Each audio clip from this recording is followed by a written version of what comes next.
So ఈసారి assembly సమావేశాల్లో ఈ విద్యా కమిషన్ ఏర్పాటు చేయబోతున్నారు. దాంతోపాటు ఆ అంశంతో పాటు మరోవైపు ఉద్యోగులకు సంబంధించిన ఏదైతే జాబ్ క్యాలెండర్ ఉందో జాబ్ క్యాలెండర్ సంబంధించిన కూడా అంశాన్ని అసెంబ్లీలో ప్రవేశపెట్టబోతున్నారని చెప్తున్నారు.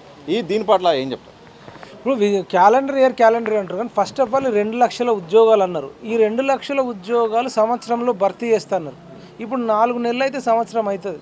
ఫస్ట్ 2 లక్షలకు జాబ్లకు నోటిఫికేషన్ ఇచ్చి ఇవి కంప్లీట్ అయిన తర్వాత జాబ్ క్యాలెండర్ ఇవ్వాలి. అంటే ఇప్పుడు జాబ్ క్యాలెండర్లో ఎప్పుడు ఎన్ని పోస్టులు పెడతారు? ఇప్పుడు ఆల్రెడీ ఖాళీలుగా 2 లక్షలు ఉన్నప్పుడు ఇప్పుడు 2 లక్షలతో వస్తేనే మంచిది. నువ్వు 50,000 ఇస్తా 50,000 ఇస్తా 50,000 ఇస్తా అంటే మరి అవి ఎంతకాలం ఖాళీ ఉంటాయి కదా.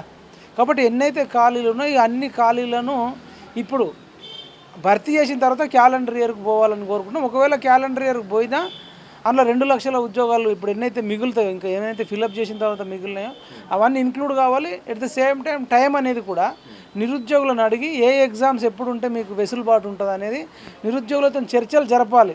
మళ్ళీ ఇష్టం వచ్చినట్టు 1 నెలలో అన్నీ పెట్టేసారు అనుకోండి, group 1, group 2, group 3, group 4, DSC, social welfare, హాస్టల్కి సంబంధించిన డిఏఓ అన్ని జాబ్స్ అన్నీ కూడా 1 నెలలో 2 నెలలోనో 3 నెలల్లోనో పెడితే బాగుండదు. ఎగ్జామ్కి గ్యాప్ ఉండాలి. మరీ ముఖ్యంగా డిఎస్సి కానీ గ్రూప్ 2, గ్రూప్ 3, గ్రూప్ 1 ఇట్లాంటి జాబ్స్ ఉన్నప్పుడు మాత్రం ఆ గ్యాప్ అనేది కూడా ఉండాలి. ఏది పడితే అట్లా పడేసి మీరు రాసుకోండి అంటే కూడా మంచిగా ఉండదు. బడ్జెట్ పెట్టకన్నా ముందే నిరుద్యోగులతో కూడా వీళ్ళు సంప్రదింపులు జరిపి వాళ్ళకు అనుగుణంగా టైంను మరీ ముఖ్యంగా సెట్ చేయాలి. ఉద్యోగాలన్నీ కూడా భర్తీ చేయాలని కోరుకుంటున్నాను. సో పోటీ పరీక్షల తేదీల విషయంలో పెద్ద ఎత్తున రాద్ధాంతం జరిగింది. మీరు కూడా అక్కడ ఓయిలో ఉన్నారు, అరెస్ట్ కూడా అయ్యారు. అంటే ఇలాంటి సమస్యలు జరగకుండా ఉండాలంటే ప్రభుత్వం ఏం చేయాలి? అలాగే ఈ నిరుద్యోగ సమస్య ఇప్పటితో సర్దుమణిగినట్టేనా?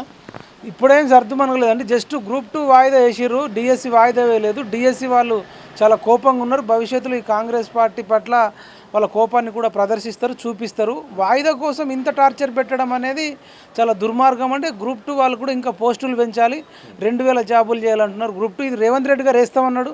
గ్రూప్ 3కి కూడా 3,000 జాబులు వేస్తామన్నారు, అవి వేయాలి. తర్వాత గ్రూప్ 1 వాళ్ళు కూడా 1:100 అడుగుతూ ఉన్నారు, వాళ్ళతో చర్చలు జరపాలి.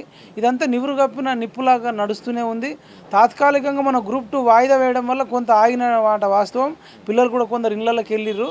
కానీ ఇది నిరుద్యోగుల తరపున ఏర్పడ్డ ప్రభుత్వము నిరుద్యోగులను చర్చించిన తర్వాతనే ఏదైనా నిర్ణయాలు తీసుకోవాలని మేము కోరుకుంటున్నాం.